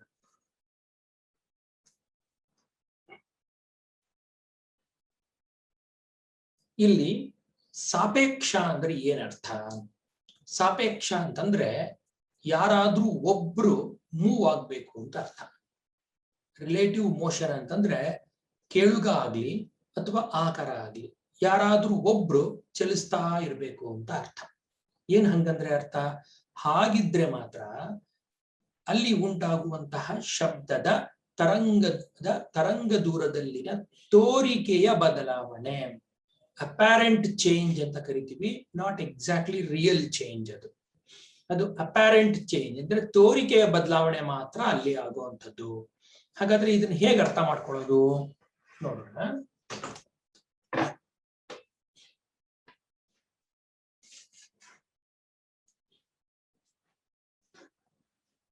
ಇಲ್ಲಿ ಮೊದಲನೇದಾಗಿ ಕೇಳುಗ ಕೇಳುಗ ಏನ್ ಮಾಡ್ತಾ ಇದ್ದಾನೆ, ಚಲಿಸ್ತಾ ಇದ್ದಾನೆ ಅಂತ ಅನ್ಕೊಳ್ಳೋಣ. ಎಲ್ಲಿಗೆ? ಆಕಾರದ ಕಡೆಗೆ. ಕೇಳುಗ ಆಕಾರದ ಕಡೆಗೆ ಚಲಿಸುವಾಗ ಶಬ್ದದ ವೇಗ ಏನಾಗುತ್ತೆ? ವೇಗ ಜಾಸ್ತಿ ಆಗ್ತಾ ಹೋಗುತ್ತೆ. ಒಂದು ಏನಾಗಿದೆ, ಇದು ಶಬ್ದದ ವೇಗ ಹೆಚ್ಚಾಯಿತು. ಎರಡನೇದು, ಇಲ್ಲೇನಾಗಿದ್ದಾನೆ, ಅಬ್ಸರ್ವರ್ ಒಂದೇ ಕಡೆ ಇದ್ದಾನೆ, ಆದರೆ ಆಕಾರ ಏನ್ ಮಾಡ್ತಾ ಇದೆ? ಆಕಾರ ಚಲಿಸ್ತಾ ಇದೆ. ಶಬ್ದದ ಆಕಾರ ಚಲಿಸ್ತಾ ಇದೆ ಅನ್ನೋವಾಗ್ಲೂ ಸಹ ವೆಲಾಸಿಟಿ ಏನಾಯ್ತು? ಜಾಸ್ತಿ ಆಗ್ತಾ ಹೋಯಿತು. ಒಂದು ವೇಳೆ ಒಬ್ಬ ಕೇಳುಗ ಮತ್ತು ಇಲ್ಲಿರುವಂತ ಆಕಾರ ಎರಡೂ ಚಲಿಸ್ತಾ ಇದೆ ಅಂತ ಅನ್ಕೊಳ್ಳೋಣ, ಆಗ್ಲೂ ಏನಾಗುತ್ತೆ? ವೆಲಾಸಿಟಿ ತುಂಬಾನೇ ಜಾಸ್ತಿ ಆಗ್ತಾ ಹೋಗುತ್ತೆ. ಇದು ಒಂದು ಕೇಸ್ ಆಯ್ತು, ಅಂದ್ರೆ ಹತ್ರ ಬರ್ತಾ ಇರುವಂತ ಕೇಸ್.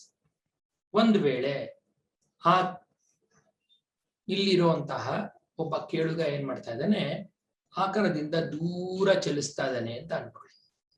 ಹಾಗೇನಾಯ್ತು? ವೆಲಾಸಿಟಿ ಕಡಿಮೆ ಆಗ್ತಾ ಬಂತು. ಒಂದು ವೇಳೆ ಕೇಳುಗ ಒಂದೇ ಕಡೆ ಇದ್ದ, ಆದ್ರೆ ಏನಾಯ್ತು? ಆಕಾರ ಚಲಿಸ್ತಾ ಇದೆ, ಕೇಳುಗನಿಂದ ದೂರಕ್ಕೆ ಚಲಿಸ್ತಾ ಇದೆ ಅಂದ್ರೆ ಅವಾಗ್ಲೂ ಸಹ ವೆಲಾಸಿಟಿ ಏನಾಯ್ತು? ಕಡಿಮೆ ಆಯ್ತು. ಇನ್ನೊಂದು ಕೇಸ್ ಏನಪ್ಪಾ? ಇನ್ನೊಂದು ಕೇಸಲ್ಲಿ ಏನಾಗತ್ತೆ? ಕೇಳುಗ ಇಲ್ಲಿದ್ದಾನೆ ಮತ್ತು ಆಕಾರ ಇಲ್ಲಿದ್ದಾನೆ, ಕೇಳುಗನೂ ದೂರ ಸರಿತಾ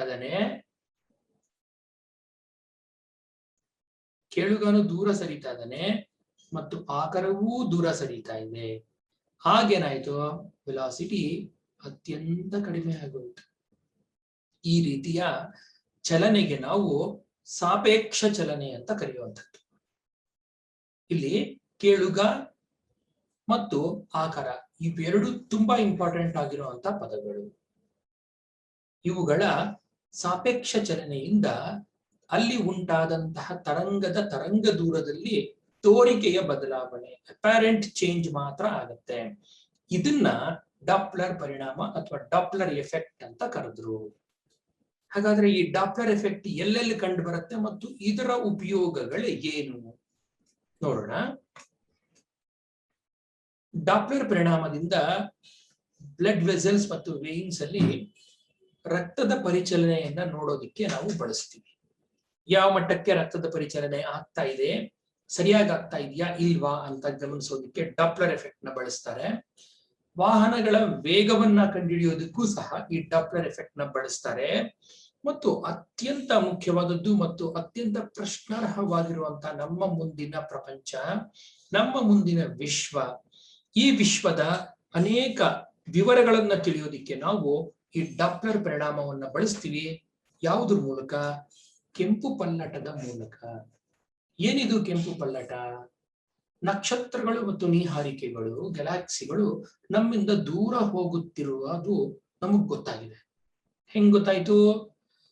ನಮ್ಮೆಡೆಗೆ ಬರ್ತಾ ಇದೆಯಾ ಅಥವಾ ನಮ್ಮಿಂದ ದೂರ ಹೋಗ್ತಾ ಇದೆಯಾ ಅನ್ನೋದು ನಾವು ಆ ನಕ್ಷತ್ರಗಳಿಂದ ಪಡೆದಂತಹ ಸ್ಪೆಕ್ಟ್ರಮ್ ಅಥವಾ ನಾವು ನಕ್ಷತ್ರಗಳಿಂದ ಪಡೆದಂತಹ ರೋಹಿತಗಳಿಂದ ನಮಗೆ ಗೊತ್ತಾಯಿತು. ಅಂದ್ರೆ ರೋಹಿತಗಳಿಂದ ನಾವು ಬೆಳಕನ್ನ ಏನ್ ಮಾಡ್ತೀವಿ? ವಿಶ್ಲೇಷಣೆಗೆ ಒಳಪಡಿಸ್ತೀವಿ. ಪ್ರತಿಯೊಂದು ನಕ್ಷತ್ರದ ಪ್ರತಿಯೊಂದು ರೋಹಿತ ನಮಗೆ ಸಿಗುತ್ತೆ. ಒಂದು ನಕ್ಷತ್ರದ ರೋಹಿತ ನಂತರದ ದಿನಗಳಲ್ಲಿ ಅದೇ ನಕ್ಷತ್ರದ ರೋಹಿತವನ್ನ ಗಮನಿಸಿದಾಗ ನಮಗೇನ್ ಸಿಕ್ತು? ಆ ರೋಹಿತದಲ್ಲಿನ ಬೆಳಕು ಕೆಂಪಿನ ಕಡೆಗೆ ವಾಲಿರೋದು ನಮ್ಮ ಗಮನಕ್ಕೆ ಬಂತು. ಅದೇನಾಯ್ತು? There has been a shift towards red colour. ಅದನ್ನ ನಾವು ರೆಡ್ ಶಿಫ್ಟ್ ಅಂತ ಕರೆದ್ವಿ. ಈ ರೆಡ್ ಶಿಫ್ಟ್ ಯಾಕಾಯ್ತು ಅಂತ ಪ್ರಶ್ನೆ ಮಾಡ್ಕೊಂಡಾಗ ಅವಾಗ ಗೊತ್ತಾಗಿದ್ದು, ಆ ನಕ್ಷತ್ರ ನಮ್ಮಿಂದ ದೂರ ಹೆಚ್ಚಾಗಿದೆ. ನಮ್ಮಿಂದ ದೂರ ಸರಿತಾ ಇರೋದ್ರಿಂದ ಆ ಬಣ್ಣ, ಆ ರೋಹಿತದ ಬಣ್ಣ ರೆಡ್ ಕಡೆಗೆ ತಿರುಗ್ತಾ ಇದೆ. ಹಾಗೇನೆ ಕೆಲವು ನಕ್ಷತ್ರಗಳು ನಮ್ಮ ಕಡೆಗೆ ಬರೋದನ್ನ ನಾವು ಬ್ಲೂ ಶಿಫ್ಟ್ ಅಂತಾನು ಕರಿತೀವಿ. ಈ ರೆಡ್ ಶಿಫ್ಟ್ ನಮಗೆ ಗೊತ್ತಾಗಿದ್ದು ಈ ಡಾಪ್ಲರ್ ಪರಿಣಾಮದಿಂದ ವಿಶ್ವವು ಹಿಗ್ಗುತ್ತಾ ಇದೆ ಅನ್ನೋದು ನಮಗೆ ಖಾತ್ರಿಯಾಗಿದ್ದು ಈ ಕೆಂಪು ಪಲ್ಲಟವನ್ನ ನಾವು ಗಮನಿಸಿದ ಮೇಲೆ. ಹಾಗಾಗಿ ಈ ರೆಡ್ ಶಿಫ್ಟ್ ಅಥವಾ ಡಾಪ್ಲರ್ ಪರಿಣಾಮ ನಮ್ಮ ವಿಶ್ವದ ಜ್ಞಾನವನ್ನ ಹಿಗ್ಗಿಸ್ತಾ ಇದೆ, ವಿಶ್ವವನ್ನ ಹಿಗ್ಗಿಸುವುದರ ಜೊತೆಗೆ.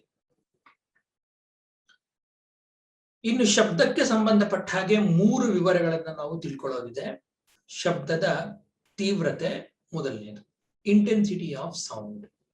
ಶಬ್ದದ ಪ್ರಬಲತೆ ಎರಡನೇದು, ಮತ್ತು ಶಬ್ದದ ಸ್ಥಾಯಿ ಮೂರನೇದು. ಮೊದಲನೇದು ಶಬ್ದದ ತೀವ್ರತೆ ಅಥವಾ ಇಂಟೆನ್ಸಿಟಿ ಆಫ್ ಸೌಂಡ್ ಅಂದ್ರೆ ಏನು ಅಂತ ನೋಡೋಣ.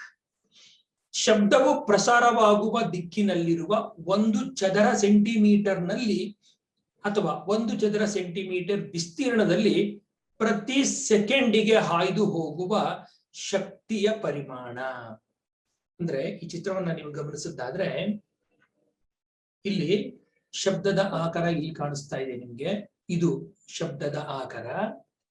ಇಲ್ಲಿಂದ ಹೊರಗೆ ಬರ್ತಾ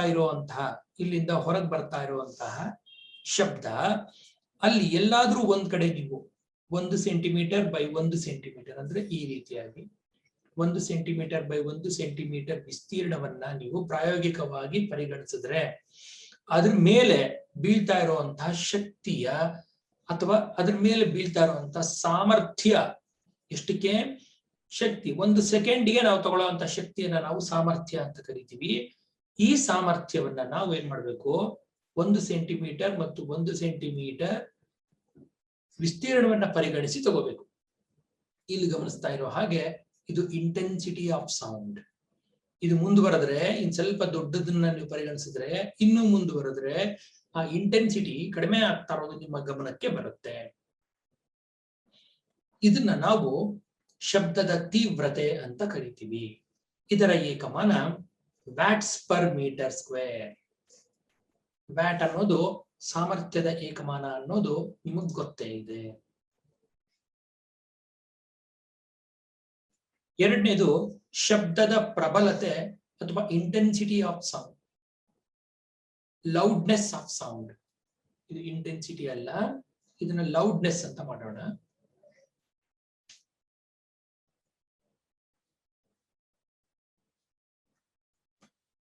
ಶಬ್ದದ ಪ್ರಬಲತೆ ಅಥವಾ ಲೌಡ್ನೆಸ್ ಆಫ್ ಸೌಂಡ್ ಇದೇನಿದು? ಈ ಲೌಡ್ನೆಸ್ ಅನ್ನೋದು ವ್ಯಕ್ತಿನಿಷ್ಠ ಪರಿಮಾಣ. ಅಂದ್ರೆ ಇದು ಕೇಳುಗನ ಸಾಮರ್ಥ್ಯವನ್ನ ಅವಲಂಬಿಸಿರುವಂತದ್ದು. ಕಾರಣ, ಕೆಲವು ಸದ್ದು ಕೆಲವರಿಗೆ ಹಿತ ಅಂತ ಅನ್ಸಿದ್ರೆ ಕೆಲವು ಸದ್ದು ಕೆಲವರಿಗೆ ಅಹಿತ ಅಂತ ಅನಿಸುವಂಥದ್ದು ಸಾಮಾನ್ಯವಾಗಿರುವಂಥದ್ದು. ಹಾಗಾಗಿ ಇದರ ಏಕಮಾನ ಡೆಸಿಬಲ್ ಅಥವಾ ಬೆಲ್ ಅಂತ ಕರಿತೀವಿ. ಹಾಗಾದ್ರೆ ಈ ಡೆಸಿಬಲ್, ಈ ಲೌಡ್ನೆಸ್ ನ ನಾವು ಅಳಿಯುವಂಥದ್ದು ಹೇಗೆ? ಕೆಲವೊಮ್ಮೆ ತುಂಬಾ ನಿಧಾನವಾಗಿ ನಾವು ಪಿಸು ಮಾತು ಮಾತಾಡಿದ್ರೆ ಅದು 10 ರಿಂದ 20 ಅಥವಾ 30 ಡೆಸಿಬಲ್ಗಳಿರಬಹುದು. ಸಾಮಾನ್ಯವಾಗಿ ಮಾತನಾಡ್ತಾ ಇದ್ರೆ 60 ರಿಂದ 70 ಡೆಸಿಬಲ್ಗಳಲ್ಲಿರಬಹುದು. ಗುಡುಗು, ಜೆಟ್ ವಿಮಾನ, ಅದಷ್ಟೇ ಅಲ್ಲ, ಇನ್ನು ಅನೇಕ ವಿಚಾರಗಳನ್ನ ನಾವು ಈ ಲೌಡ್ನೆಸ್ ವಿಚಾರವಾಗಿ ಇಲ್ಲಿ ಗಮನಿಸೋಣ.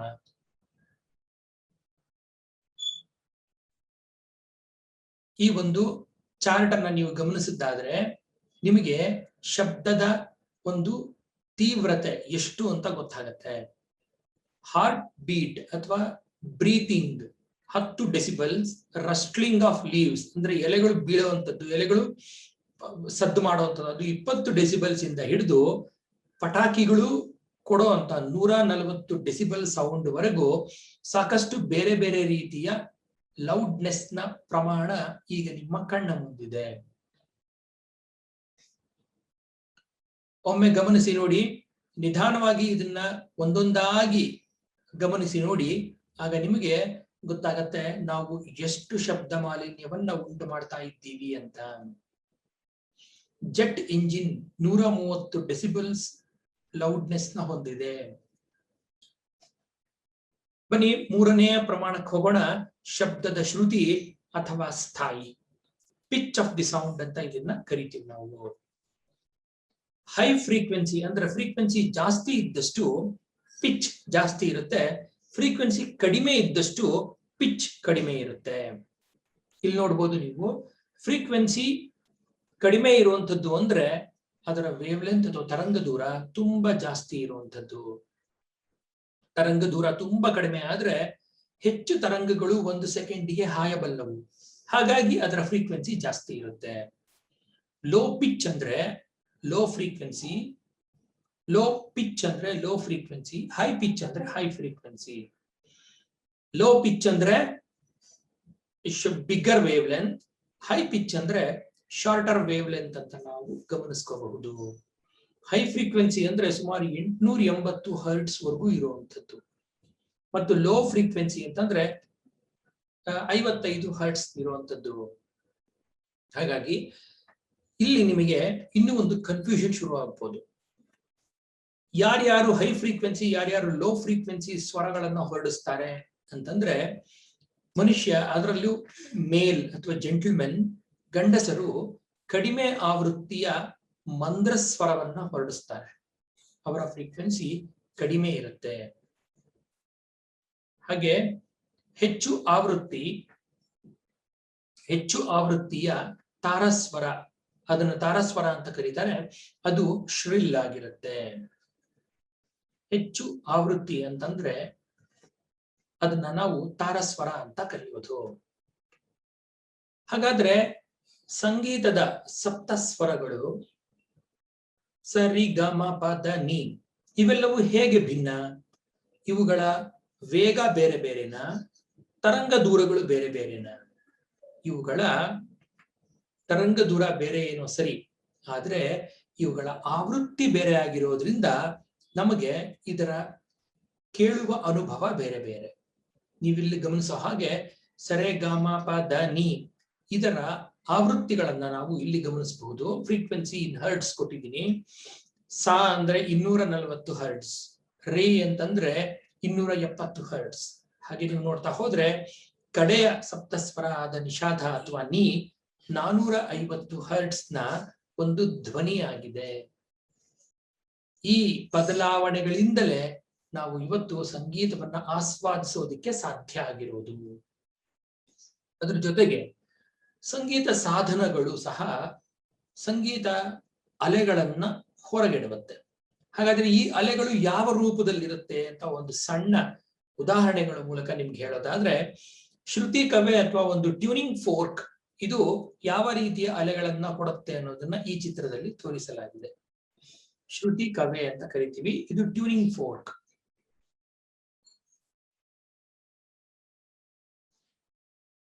ಶಬ್ದದ ಅನೇಕ ಪ್ರಯೋಗಗಳನ್ನ ಮಾಡೋದಕ್ಕೆ ನಾವು ಈ ಒಂದು ಟ್ಯೂನಿಂಗ್ ಫೋರ್ಕ್ ನ ಬಳಸ್ತೀವಿ. ಅದೇ ಫ್ಲೂಟ್ ಯಾವ ರೀತಿಯ ಶಬ್ದವನ್ನ ಹೊರಡಿಸುತ್ತೆ ಮತ್ತು ಇದರ ಅಲೆ ರೂಪವನ್ನ ನಾವಿಲ್ಲಿ ಗಮನಿಸಬಹುದು. ಹಾಗೆ ವಯೋಲಿನ್ ಸಹ ಯಾವ ರೀತಿಯ ಶಬ್ದವನ್ನ ನಮಗೆ ಕೊಡುತ್ತೆ ಅನ್ನೋದನ್ನ ನಾವು ಇಲ್ಲಿ ಗಮನಿಸಬಹುದು. ಹೀಗೆ ಒಂದು ಫ್ರೀಕ್ವೆನ್ಸಿ, ಒಂದು ವೇವ್ ಲೆಂತ್, ಒಂದು ವೆಲಾಸಿಟಿ ಮತ್ತು ಕ್ವಾಲಿಟಿ ಆಫ್ ದಿ ವೇವ್, ಅದನ್ನ ಟಿಂಬರ್ ಅಂತಾನು ಕರೀತಾರೆ. ಇವೆಲ್ಲದರ ಸಮಮಿಶ್ರಣದಿಂದ ನಾವು ಬೇಕಾಗಿರುವಂತಹ ಬೇಕಾಗಿರುವಂತಹ ಶಬ್ದವಾದ ಸಂಗೀತವನ್ನು ಕೇಳಬಹುದು, ಮತ್ತು ಬೇಡದೇ ಇರುವಂತಹ ಸದ್ದು ಅಥವಾ ನಾಯ್ಸ್ ಅನ್ನು ಸಹ ನಾವು ಕೇಳಬಹುದಾಗಿದೆ. ಏನಿದು ನಾಯ್ಸ್ ಅಂದ್ರೆ?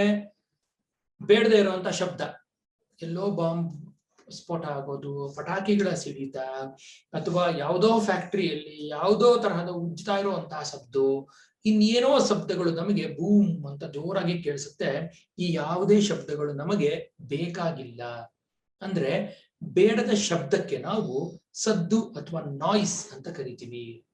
ಹಾಗಾದ್ರೆ ಈ ಶಬ್ದಕ್ಕೂ ಮತ್ತು ನಾವು ಇಷ್ಟಪಟ್ಟು ಕೇಳುವ ಸಂಗೀತಕ್ಕೂ ಏನಪ್ಪ ವ್ಯತ್ಯಾಸ ಅಂದ್ರೆ, ವ್ಯತ್ಯಾಸ ಇಲ್ಲಿದೆ ನೋಡಿ.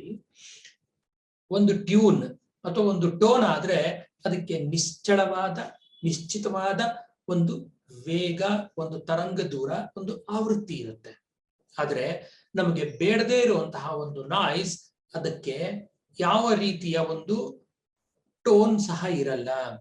ಅದು ಯಾವ ರೀತಿಯ ತರಂಗವನ್ನ ಬೇಕಾದ್ರೂ ಹೊಂದಿರಬಹುದು. ಅದಕ್ಕೆ ನಿಶ್ಚಿತವಾದ ಒಂದು ತರಂಗ ದೂರ ಇಲ್ಲ. ತರಂಗ ದೂರ ಇಲ್ಲ ಅಂದ ಮೇಲೆ ಅದಕ್ಕೊಂದು ನಿಶ್ಚಿತವಾದ ಆವೃತ್ತಿ ಸಹ ಇರಲ್ಲ. ಸ ಅನ್ನೋ ಧ್ವನಿ ಕೇಳಬೇಕು ಅಂದ್ರೆ 240 ಹರ್ಟ್ಸ್ ಬೇಕೇ ಬೇಕು ಅನ್ನೋದನ್ನ ನಾವು ಈಗಾಗಲೇ ಮನಗಂಡಿದ್ದೀವಿ. ಬೇರೆ ಬೇರೆ ಆವೃತ್ತಿಗಳು ನಮ್ಮ ಕಿವಿಗೆ ಬೀಳ್ತಾ ಇದ್ರೆ ಅದು ನಮಗೆ ಹಿತ ಅಂತ ಅನಿಸೋದಿಲ್ಲ. ಈ ಸದ್ದಿನ ಪರಿಣಾಮವನ್ನ ನಾವು ಗಮನಿಸ್ತಾ ಹೋಗೋಣ. ಈ ಸದ್ದು ನಮಗೆ ಕಿವುಡುತನವನ್ನ ತರಬಲ್ಲದು. ತುಂಬಾ ದೊಡ್ಡ ಸದ್ದು, ವಿಪರೀತವಾದ ಸದ್ದು, ಫ್ಯಾಕ್ಟರಿಗಳಲ್ಲಿ ವಿಪರೀತ ವರ್ಷಗಳ ಕಾಲ ಕೆಲಸ ಮಾಡೋರಿಗೆ ಈ ತರ ಡಂಬನೆಸ್ ಕಾಡುವಂತ ಸಂದರ್ಭಗಳಿವೆ. ಹಾಗೆ ಮಾನಸಿಕ ಒತ್ತಡವನ್ನು ಸಹ ತರಬಹುದು ಈ ಸದ್ದು. ಶಾರೀರಿಕ ಕ್ರಿಯೆಗಳನ್ನ ಅಸ್ತವ್ಯಸ್ತಗೊಳಿಸಬಹುದು ಮತ್ತು ನಮ್ಮ ಕಾರ್ಯಕ್ಷಮತೆಯನ್ನು ಸಹ ಅದು ಕುಗ್ಗಿಸಬಹುದು. ಪ್ರತಿ ಸಾರಿ ಈ ದೊಡ್ಡ ದೊಡ್ಡ ಫ್ಯಾಕ್ಟರಿಗಳಲ್ಲಿ, ವಿಪರೀತ ಸದ್ದು ಬರುವಂತ ಫ್ಯಾಕ್ಟರಿಗಳಲ್ಲಿ ಕೆಲಸ ಮಾಡುವಂತ ನೌಕರರು, ಕಾರ್ಯಕರ್ತರು ಅವ್ರು ಕೆಲಸ ಮಾಡುವಾಗ ಈ ತರ ಶಬ್ದ ಬರುತ್ತೆ ಅಂತ ಹೇಳಿ ಅವ್ರಿಗೆ ಇಯರ್ ಬಡ್ಸ್ ಹಾಕೊಳ್ಳುವಂಥದ್ದು ಅಥವಾ ಇಯರ್ ಫೋನ್ಸ್ ಹಾಕೊಳ್ಳುವಂಥದ್ದು ಏನೋ ಒಂದು ಸಜೆಸ್ಟ್ ಮಾಡ್ತಾರೆ. ಹೆಚ್ಚು ಹೆಚ್ಚು ಶಬ್ದ ಅವರನ್ನ ಮಾನಸಿಕವಾಗಿ ಕುಗ್ಗಿಸಬಹುದು. ಆದ ಕಾರಣ ಅವರ ಕಾರ್ಯಕ್ಷಮತೆ ಸಹ ಕುಗ್ಗುವಂತ ಸಂದರ್ಭಗಳು ಇರುತ್ತೆ. ದೊಡ್ಡ ದೊಡ್ಡ ನಗರಗಳಲ್ಲಿ, ಬೆಂಗಳೂರು, ಮುಂಬೈ, ಡೆಲ್ಲಿ, ಚೆನ್ನೈ, ಕೋಲ್ಕತ್ತಾ ಇಂಥ ನಗರಗಳಲ್ಲಿ ಚಲಿಸುವಂತವರು ನೋಡಿ ಎಂತ ಸಂದರ್ಭಗಳು, ಎಂತೆಂತ ಸದ್ದುಗಳನ್ನ ಕೇಳಬೇಕು. ಈ ಕಡೆ ರೈಲು ಹೋಗ್ತಾ ಇರತ್ತೆ, ಆ ಕಡೆ ಟ್ರಾಫಿಕ್ ವೆಹಿಕಲ್ಸ್, ಸ್ಪೀಕರ್ಗಳು ಮತ್ತು ಹೆಚ್ಚು ಹೆಚ್ಚು ವಿಮಾನಗಳು ಚಲಿಸುವಂತ ಸಂದರ್ಭಗಳು, ಅಲ್ಲಿ ಇಲ್ಲಿ ಸ್ಪೀಕರ್ಗಳು ಬೆಳಗಿಸ್ತಾ ಇರುವಂತದ್ದು, ಎಲ್ಲ ಕಡೆಯಿಂದ ನಮಗೆ ಸದ್ದು ಬರ್ತಾನೆ ಇರುತ್ತೆ. ಹಾಗಾಗಿ ಸ್ನೇಹಿತರೆ, ಈ ಶಬ್ದ ಮಾಲಿನ್ಯ ನಮಗೆ ತುಂಬಾ ಹಾಸುಹೊಕ್ಕಾಗಿರುವಂಥದ್ದು. ಇವುಗಳ ನಡುವೆ ಪಕ್ಷಿಗಳ ಶಬ್ದ ನಾವು ಕೇಳೋದನ್ನೇ ಮರ್ತು ಹೋಗಿದ್ದೀವಿ. ಎಲ್ಲಾದ್ರೂ ದೂರದಲ್ಲಿ ಹಳ್ಳಿಯಲ್ಲೋ ಅಥವಾ ಇನ್ಯಾವುದೋ ಪಟ್ಟಣದ ಒಂದು ಪಂಚಾಯಿತಿಗಳಿಂದ ಅಥವಾ ಪಟ್ಟಣದ ಒಂದು ಪರಿಣಾಮಗಳಿಂದ ದೂರ ಇರುವಂತ ಸಂದರ್ಭದಲ್ಲಿ ನಮಗೆ ಹಕ್ಕಿಗಳ ಕೂಗು ತುಂಬಾ ಇಷ್ಟ ಆಗತ್ತೆ. ಹಾಗಾಗಿ ಮುಂದೆ ನೀವು ಅಷ್ಟೇ ನಿಮ್ಮ ವೆಹಿಕಲ್ಗಳಲ್ಲಿ ಕೂತಿರುವಾಗ ಹಾರ್ನ್ ಮಾಡಕ್ ಮುಂಚೆ ಒಮ್ಮೆ ಯೋಚನೆ ಮಾಡಿ. ಹಾಂಕಿಂಗ್ ಅಥವಾ ಹಾರ್ನ್ ಮಾಡೋದು ಅತ್ಯಂತ ಗಂಭೀರವಾದ ವಿಷಯ. ಯಾವ ಸಂದರ್ಭದಲ್ಲಿ ನಾವು ಶಬ್ದ ಮಾಲಿನ್ಯವನ್ನ ಉಂಟು ಮಾಡ್ತಾ ಇದ್ದೀವಿ, ಹೆಚ್ಚು ಶಬ್ದ ಮಾಲಿನ್ಯ ಯಾವುದರಿಂದ ಉಂಟಾಗ್ತದೆ ಅಂತ ನಮ್ಮ ಗಮನಕ್ಕೆ ಬಂದ್ರೆ ನಾವು ಅದನ್ನ ತಡೆಯುವಂತ ಕೆಲಸ ಮಾಡಬಹುದು. ಇನ್ನು ಮುಂದೆ ಈಗಾಗಲೇ ನಾವು ತಿಳ್ಕೊಂಡಿರೋ ಹಾಗೆ ಶಬ್ದದ ವೇಗ 343 ಮೀಟರ್ ಪರ್ ಸೆಕೆಂಡ್. ಹಾಗಾದ್ರೆ ಈ ಸೂಪರ್ ಸಾನಿಕ್ ಅನ್ನೋದು ಏನು? ಶಬ್ದದ ವೇಗಕ್ಕಿಂತ ಹೆಚ್ಚಿನ ವೇಗ. ಇಲ್ಲಿ ಒಂದು ಸಣ್ಣ ಬದಲಾವಣೆ ಮಾಡ್ಕೊಳ್ಳೋಣ. ಬೆಳಕಿನ ವೇಗಕ್ಕಿಂತ ಯಾವುದು ವೇಗ ಇರೋದಕ್ಕೆ ಸಾಧ್ಯ ಇಲ್ಲ. ಹಾಗಾಗಿ ಇದನ್ನ ಶಬ್ದ ಅಂತ ಮಾಡಿ. ಶಬ್ದದ ವೇಗಕ್ಕಿಂತ ಹೆಚ್ಚಿನ ವೇಗ ಯಾವುದಿರುತ್ತೆ ನಾವು ಅದನ್ನ ಸೂಪರ್ ಸಾನಿಕ್ ವೇಗ ಅಂತ ಕರಿತೀವಿ. ಸೂಪರ್ ಸಾನಿಕ್ ವೇಗದಲ್ಲಿ ಚಲಿಸುವಂತ ವಾಹನಗಳು ಇವೆ. ಏರೋಪ್ಲೇನ್ಗಳು ಸೂಪರ್ ಸಾನಿಕ್ ವೇಗದಲ್ಲಿ ಕೆಲವೊಮ್ಮೆ ಚಲಿಸುವಂತ ಸಂದರ್ಭಗಳಿವೆ. ಈ ವೇಗವನ್ನ ನಾವು ಒಂದು ಪ್ರತ್ಯೇಕವಾದ ಒಂದು ವಿಚಾರವಾಗಿ ಕರಿತೀವಿ.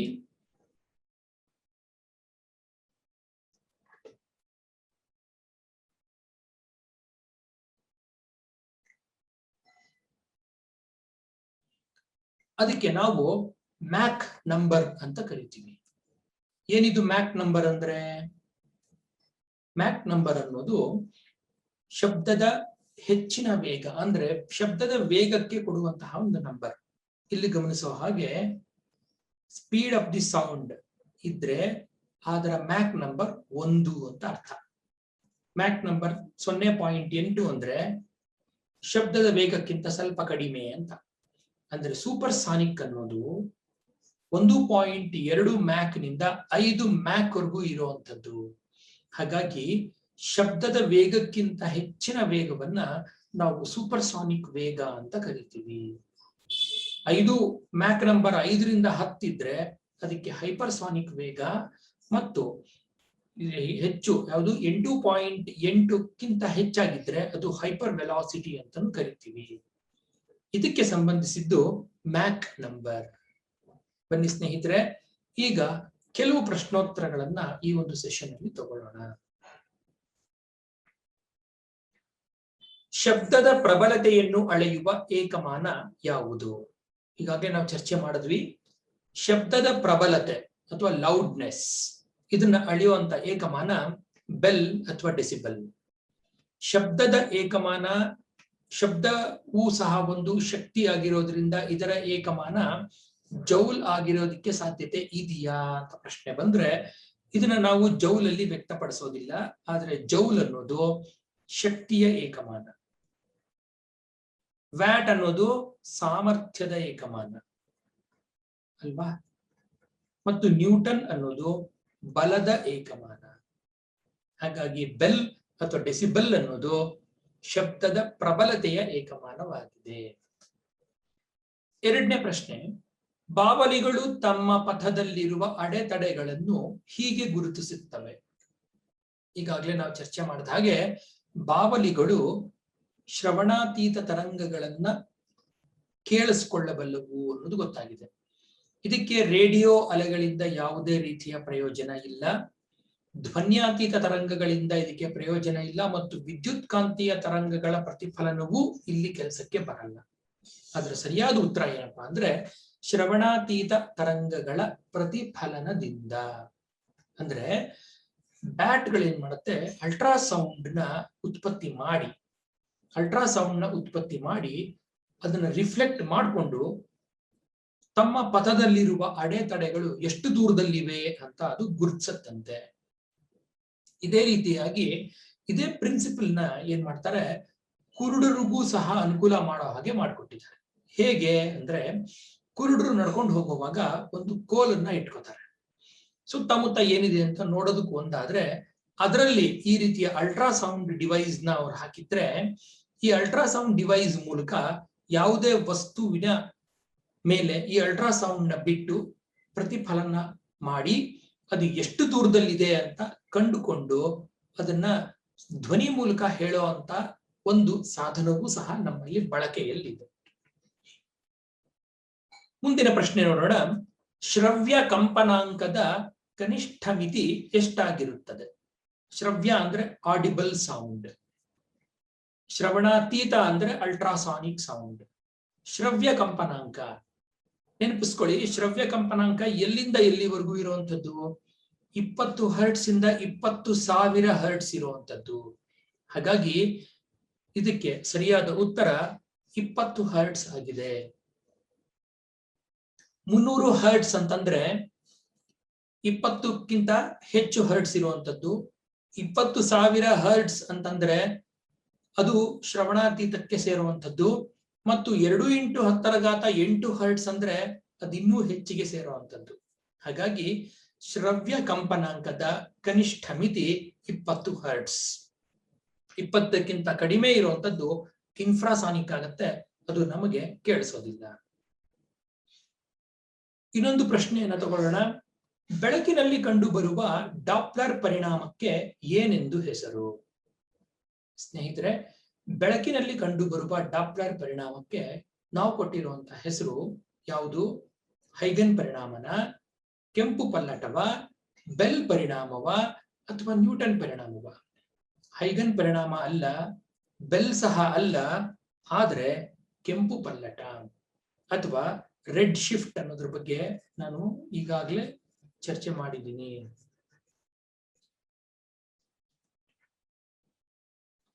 ಇದೊಂದು ಕಡೆಯ ಪ್ರಶ್ನೆಯನ್ನ ತಗೊಳ್ಳೋಣ. ಮ್ಯಾಕ್ ನಂಬರ್ 1 ಎಷ್ಟು ವೇಗವನ್ನ ಪ್ರತಿನಿಧಿಸುತ್ತದೆ? ಮ್ಯಾಕ್ ನಂಬರ್ 1 ಅಂತಂದ್ರೆ ವೇಗ ಎಷ್ಟು? ಇದು 290 metre per second, 1000 metre per second, 343 metre per second, ಅಥವಾ 2 × 10⁸ ಮೀಟರ್ ಪರ್ ಸೆಕೆಂಡ್. ಇದಕ್ಕೆ ಸರಿಯಾದ ಉತ್ತರ 343 ಮೀಟರ್ ಪರ್ ಸೆಕೆಂಡ್. ಅದು ಯಾವುದನ್ನ ಪ್ರತಿನಿಧಿಸುವಂತದ್ದು? ಶಬ್ದದ ವೇಗವನ್ನ ಪ್ರತಿನಿಧಿಸುವಂತದ್ದು. ಅಂದ್ರೆ ವಾತಾವರಣದಲ್ಲಿ ಅಥವಾ ಗಾಳಿಯಲ್ಲಿ ಶಬ್ದದ ವೇಗ 343 ಮೀಟರ್ ಪರ್ ಸೆಕೆಂಡ್. ಇದು ಮ್ಯಾಕ್ ನಂಬರ್ 1 ಅಂತ ಇದಕ್ಕೆ ಹೆಸರು. ಮುಂದಿನ ಒಂದು ಸೆಷನ್ ಅಲ್ಲಿ ಇದಕ್ಕೆ ಸಂಬಂಧಿಸಿದಂತೆ ಇನ್ನೊಂದಷ್ಟು MCQಗಳನ್ನ ನಾವು ತಗೊಳ್ಳೋಣ, ಚರ್ಚೆ ಮಾಡೋಣ. ಈ ಒಂದು ಸೆಷನ್ಗಾಗಿ ನಿಮಗೆ ನಾನು ಅತ್ಯಂತ ಆಭಾರಿಯಾಗಿದ್ದೀನಿ. Thank you very much.